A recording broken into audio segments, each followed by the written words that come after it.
Now, not all your material comes from the news. Is that right? No, some of my material comes. My strongest material comes from real life. Real life? Like, for instance, today I was driving in a car. You were kind enough to bring a car to bring this old chunk of coal here to the studio. We send cars for our guests, yes. Yeah, so I got in it, and I get material that way. So my driver. What do you mean? How do you get material that way? You get in the car, and what happens? My driver tells me a joke.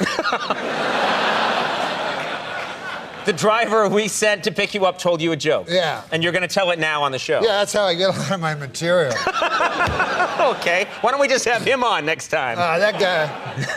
That guy. No, wait till you hear me do it. So the guy, he goes, I say, I'll be the guy. Okay. A moth goes into a podiatrist's office. A moth goes into a podiatrist's office, all right? You are correct. A moth goes into a podiatrist's office, and the podiatrist's office says, "What's the problem?" And the moth says, "What's the problem? Where do I begin, man?" He goes, "I go to work for Gregory Olinovich, and all day long I work."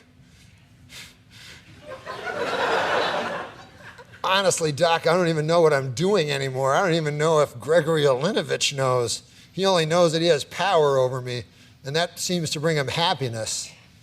But I don't know. I wake up in a malaise, and I walk here and there. And the podiatrist says, "Oh, yeah?"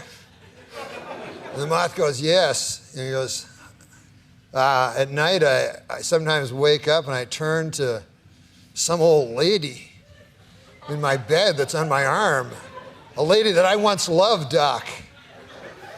I don't know where to turn to. My youngest, Alexandria. She fell in the cold of last year. The cold took her down, as it did many of us. And my other boy, and this is the hardest pill to swallow, Doc. My other boy, Gregorio Ivanilidovich. I no longer love him. As much as it pains me to say, when I look in his eyes, all I see is the same cowardice that I catch when I take a glimpse of my own face in the mirror. If only the cowardice was stronger, then perhaps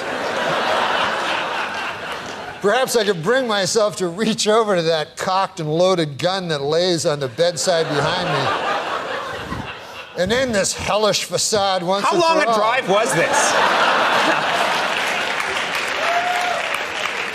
Do you live in the valley? Where do you live? Please, sorry.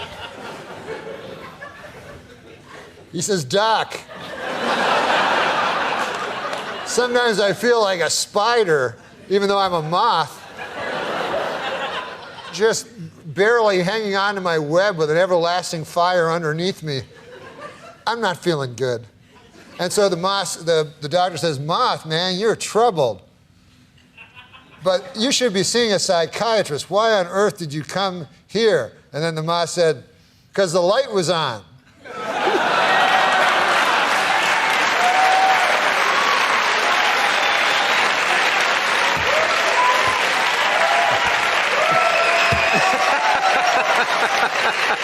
my God.